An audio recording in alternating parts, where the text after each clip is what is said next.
भगवान महावीर नए साल से जीवन के विकास की यात्रा प्रारंभ हुई और अनेक उतार चढ़ावों से गुजरते हुए वो 26वें जन्म में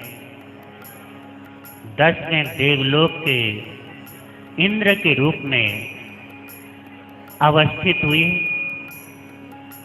उसके बाद उनका सीधा जन्म कुंडलपुरी के अंदर होना है, महावीर के रूप में होना है। 10वें देवलोक से लेकर कुंडलपुर के राजकुमार बनने तक की यात्रा में हम सभी सहयात्री बनके उनके जीवन को जानते हैं, उनके जीवन को समझते हैं। देवलोक का आयुष्य पूर्ण हुआ है। आयुष्य पूर्ण करने के बाद आषाढ़ शुक्ल षष्ठी का पावन दिन कुंडलपुरी के 2 हिस्से हैं। आधे भाग का नाम है क्षत्रिय कुंड ग्राम और आधे भाग का नाम है ब्राह्मण कुंड ग्राम। क्षत्रिय कुंड ग्राम के अधिपति महाराजा सिद्धार्थ हैं, वैसे ही ब्राह्मण कुंड ग्राम के अधिपति ऋषभ दत्त है। ऋषभ दत्त की पत्नी का नाम है देवानंदा।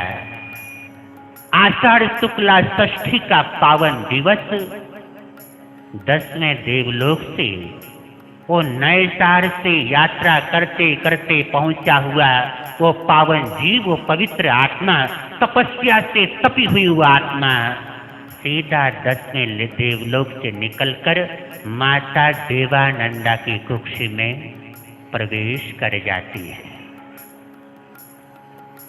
ऋषभ दत्त ब्राह्मणों के शिरोमणि हैं और आपने महावीर कथा में सुना है 27 जन्मों की इस यात्रा में 6 बार वो ब्राह्मण बने हैं और जब भी ब्राह्मण बने तब हर बार संन्यास पथ को स्वीकार करके अपने जीवन को पावन से पावनतम बनाने के लिए बढ़ते चले गए और आज भी अंतिम जीवन में भी उनका अवतरण हुआ कहाँ? एक ब्राह्मण माता के गर्भ में। इसको कहते हैं च्यवन कल्याणक। तीर्थंकर के 5 कल्याणक स्वीकार किए गए। कल्याणक का अर्थ होता है कल्याण करने वाला। तीर्थंकर ऐसी पुण्य आत्मा होती है, उनके जीवन की 5 घटनाएं वो अनायास जगत का कल्याण करने वाली होती है। और इतना कल्याण करने वाली कहते हैं नरक में जहाँ कभी शांति नहीं होती, वहाँ पर भी जब तीर्थंकर का जन्म होता है तो 48 मिनट के लिए नरक में भी शांति हो जाती है। पूरे चराचर जगत के लिए उनका जीवन बड़ा उपकारी होता है, बड़ा कृपालु होता है। ऐसे परम कृपालु महावीर बनने वाली उस पवित्र आत्मा का देवलोक से अवतरण हुआ माता देवानंदा की पवित्र कुक्षी में। जैसे ही उस पुण्य आत्मा का आगमन हुआ, देवानंदा माता 14 स्वप्न देखती है। सोई हुई है, रात्रि का उत्तर पक्ष चल रहा है, 14 स्वप्न देखती हैं। स्वप्न शास्त्रियों ने 30 प्रकार के स्वप्नों को विशेष पवित्र बताया और उन 30 स्वप्नों में भी ये जो तीर्थंकर की माता 14 स्वप्न देखती हैं, उन स्वप्नों को बहुत सर्वश्रेष्ठ बताया गया। कहते हैं अगर आप रात्रि के उत्तर पक्ष में अर्थात ब्रह्म मुहूर्त के आसपास कोई अच्छा स्वप्न देख लें, उसके बाद सोना नहीं चाहिए। अगर आप सोते हैं तो स्वप्नों का प्रभाव खत्म हो सकता है। आप जागरण करें, प्रभु की आराधना करें, भगवान का भजन पूजन ध्यान करें और अपना जो स्वप्न है उसको सार्थक करें। निद्रा खुली, अपने पतिदेव ऋषभ दत्त के पास पहुंची, अपने स्वप्न को सुनाया, ऐसे ऐसे स्वप्न मैंने देखे हैं, आप बताएं इनका क्या अर्थ होगा। और ऋषभ दत्त ने बोला, ब्राह्मण थे, वेद वेदांग के ज्ञाता थे, आगम निगम ज्योतिष के ज्ञाता थे, प्रकांड विद्वान थे, और अपनी विद्वत्ता से उन्होंने बताया, देवानंदे तुम बहुत पुण्यशालिनी माता बनने वाली हो, ये तो सर्वश्रेष्ठ पुत्र के आगमन के लक्षण हैं। और माता देवानंदा अपने उस गर्भ को बहुत हर्षोल्लास और खुशी के साथ लालन करती है, पालन करती है, संभालती है। समय तीव्र गति से बीतता है। कहते हैं देवानंदा के गर्भ में भगवान का च्यवन होने के बाद महीना बीता, दूसरा महीना बीता, तीसरे महीने का भी अधिकतर हिस्सा बीत गया। 82 रात्रियां और दिन बीत गए। और कहते हैं आज का जो विज्ञान बोलता है, 3 महीने का जो गर्भ होता है, एक प्रकार से 3 महीने का गर्भ कंप्लीट हो जाता है, पूर्ण हो जाता है। 3 महीने के बाद केवल उसका ग्रोथ बाकी रहता है, उसके सारे अंग प्रत्यंग सब कुछ संपन्न हो जाता है 3 महीने। और जैसे ही 3 महीने में उसकी पूर्णता हो जाती है, तभी तीसरे महीने में माता के द्वारा माता के पेट में रहा हुआ शिशु अपनी भावना प्रकट करता है। ऐसा समय आने ही वाला था। 82 दिन और रात्रि माता देवानंदा की कुक्षी में बीत गए थे। ठीक उसी समय शक्रेंद्र को जब यह आभास हुआ कि क्षत्रिय कुल में जिसका जन्म होना चाहिए वो ब्राह्मण कुल में है, क्या करना चाहिए। विचार करते करते निर्णय कर लिया, अपने सेनापति को बुलाया, हिरण के समान होने से नाम रखा हिरण्यगमेशी, आदेश दिया, हिरण्यगमेशी जाओ, माता देवानंदा के गर्भ में जो आत्मा पल रही है उसे क्षत्रिय कुंड ग्राम के अधिपति सिद्धार्थ राजा, उनकी पत्नी त्रिशला, उनकी कुक्षी में स्थापित करके आओ, गर्भ का परिवर्तन करके आओ। उस जमाने में इस प्रकार के काम देवताओं के द्वारा करवाए गए। सेनापति था, अपने राजा का आदेश मानना था। गए और देवानंदा माता के गर्भ को सीधा उठा करके त्रिशला रानी के पेट में वहां पर स्थापित कर दिया। और देवानंदा को स्वप्न आता है, मैंने जो 14 स्वप्न देखे थे वो त्रिशला रानी की तरफ चले जा रहे हैं। और केवल स्वप्न ही नहीं जा रहे हैं, मेरे गर्भ का शिशु भी त्रिशला रानी की तरफ चला जा रहा है। बंधु, माता देवानंदा की वेदना क्या हुई होगी, उनका कष्ट क्या हुआ होगा, ये बताने के लिए मेरे पास कोई शब्द नहीं है। मेरी भाषा उस दर्द को बयां करने में असमर्थ है। केवल मौन के साथ उस वेदना को अनुमान करने का, अनुभव करने का ही निर्देश ज्ञानियों ने दिया है।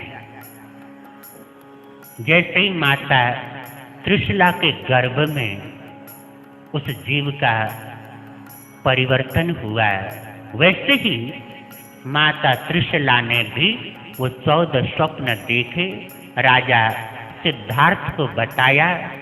और सिद्धार्थ राजा ने स्वप्न शास्त्रियों को बुलाया, सभा लगी, सबने मुक्त कंठ से स्वप्नों की प्रशंसा की और बताया, आने वाले समय में आप बहुत पुण्यशाली भाग्यशाली पुत्र के पिता बनने वाले हैं। बंधु, दुनिया में ऐसा ही होता है, कहीं खुशी, कहीं गम, कहीं हंसना, कहीं रोना, कहीं उत्सव और कहीं मातम, ये दुनिया में चलते हैं। जब वो जीव देवानंदा माता के गर्भ में आया तो उनकी खुशी का पारावार नहीं था। आज वहां से वो गर्भ अनायास त्रिशला के उसमें चला गया तो देवानंदा के लिए तो अपना सब कुछ उजड़ गया और त्रिशला के लिए सब कुछ मिल गया। ये सब संयोग हैं, कर्म के अपने योग हैं।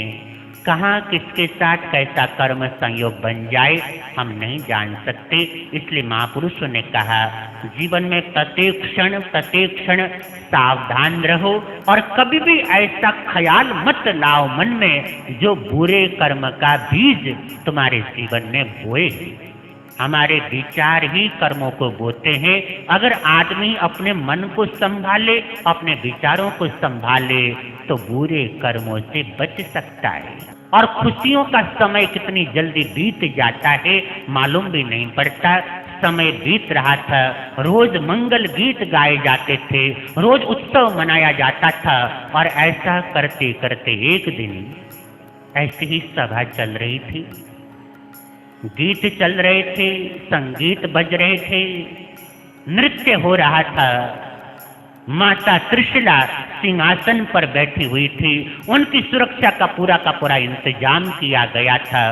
पास में सिद्धार्थ राजा हैं। पूरी कुंडलपुरी नगरी के अंदर खुशियां ही खुशियां हैं। ऐसे समय में अचानक माता त्रिशला बेहोश हो जाती है। बेहोश हो गई।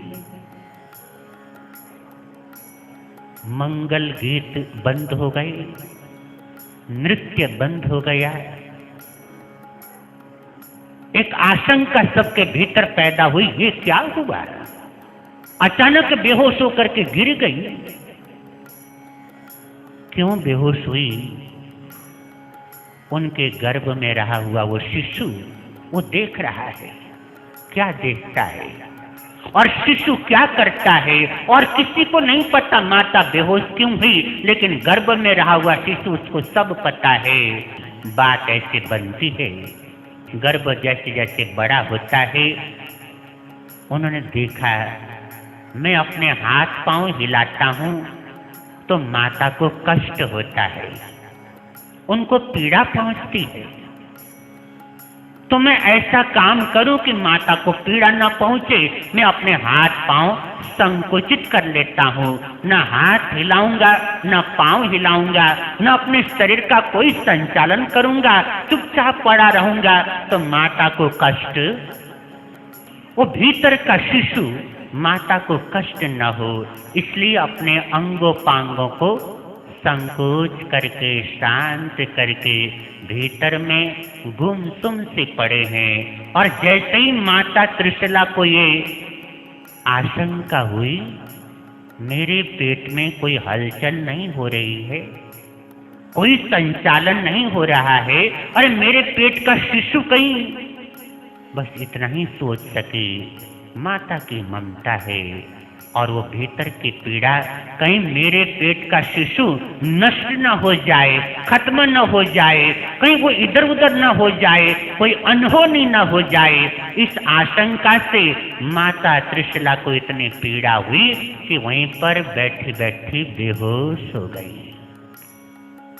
जल आया, छींटे आदि दिए गए। राजा सिद्धार्थ ने उनका मस्तक अपनी गोद में रखा, पंखे से हवा कर रहे हैं दास दासियां। सिद्धार्थ राजा पूछते हैं त्रिशला बात क्या है, आपकी तबीयत ठीक नहीं है, क्या परेशानी है?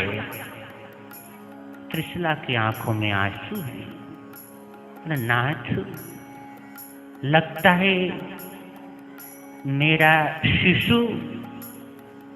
बोला आपका शिशु क्या?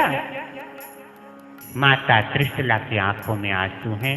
सिद्धार्थ राजा आंसुओं को पूछते हैं, बोले ऐसी अनहोनी की बात न सोचो, परमात्मा पर भरोसा रखो, सब अच्छा होगा। बोला क्या अच्छा होगा?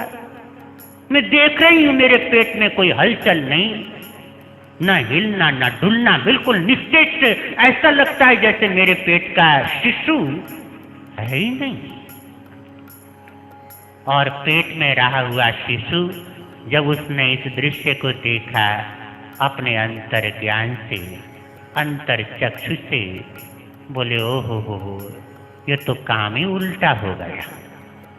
मैं चला था मां को सुख देने और हुआ। कई बार ऐसा होता है, हम अच्छा करने के लिए चलते हैं और हो जाता है सामने वाले के लिए उल्टा। कई बार होता है ना, आप मजाक में कोई बात कहते हो, सामने वाला बुरा मान जाता है और वहीं पर लड़ाई झगड़ा हो जाता है। हमारा उद्देश्य नहीं होता सामने वाले को हर्ट करना, कष्ट देना, पर कई बार हम तो एक अच्छे लक्ष्य को लेकर के काम करते हैं, सामने वाला उस बात को समझ नहीं पाता, तो इसी को कहते हैं अर्थ का अनर्थ हो जाना। वहीं पर संकल्प कर लिया, जब तक मेरे माता पिता जीवित रहेंगे तब तक मैं सन्यासी क्या करूंगा, जब तक माता पिता रहेंगे तब तक मैं। और किया भी ऐसा ही। ऐसा मातृ पितृ भक्त महापुरुष था महावीर, जिसका नाम हुआ। इस संकल्प को किया और उस संकल्प के साथ अपने हाथ पांव का संचालन फिर से प्रारंभ कर दिया। और जैसे ही हाथ पांव का संचालन शुरू हुआ, माता त्रिशला को मानो पूरा का पूरा स्वर्ग मिल गया। मेरे आंगन में पूरा आसमान उतर आया, मेरी गगरी में पूरा समुद्र समा गया। ऐसी खुशी और ऐसी आनंद की घड़ियां त्रिशला रानी के भीतर बल्लियां लेने लगी। समय बीतता है और बीतते बीतते ये चैत्र का महीना आने को हुआ। अभी चैत्र का महीना प्रारंभ हुआ ही था। महाराजा सिद्धार्थ त्रिशला रानी के पास आए और बड़े प्रेम से उनके गर्भ को सहलाया और बोले, त्रिशला एक बात बताऊं? बोले, कहिए न नाथ। आपको शायद पता नहीं है, जब से आपके गर्भ में ये शिशु आया है ना, तब से हमारे राज्य में हर चीज की वृद्धि हो रही है।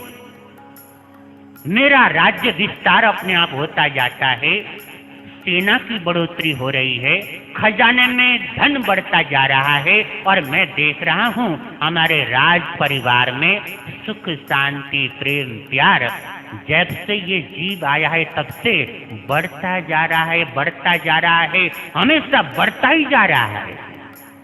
त्रिशला इस पुण्यशाली जीव का परिणाम है, उसका योग है। मैं चाहता हूँ जैसे इस बालक का जन्म हो, मैं आपसे सलाह करने आया हूँ, इसका नाम वर्धमान रखना चाहता हूँ। जैसे सिद्धार्थ राजा ने बोला, त्रिशला को बड़ी खुशी हुई, बड़ी खुशी हुई। नाथ, ये तो आपने बहुत अच्छा सोचा, मेरी पूरी सहमति क्या, मैं बहुत प्रसन्न हूँ। मेरे बच्चे का नाम वर्धमान ही होगा। और चैत्र शुक्ल त्रयोदशी का ये पावन दिन आ ही गया। उत्तरा फाल्गुनी नक्षत्र का योग है और ऐसे श्रेष्ठ समय में माता त्रिशला की कुक्षी से उस पावनतम जीव जिसके आने से पहले उसका नामकरण कर दिया गया, वर्धमान कुमार, उनका जन्म होता है, दुनिया में उनका आगमन होता है। बोलिए राजकुमार वर्धमान की, बोलिए राजकुमार वर्धमान की, बोलिए राजकुमार वर्धमान की जय हो।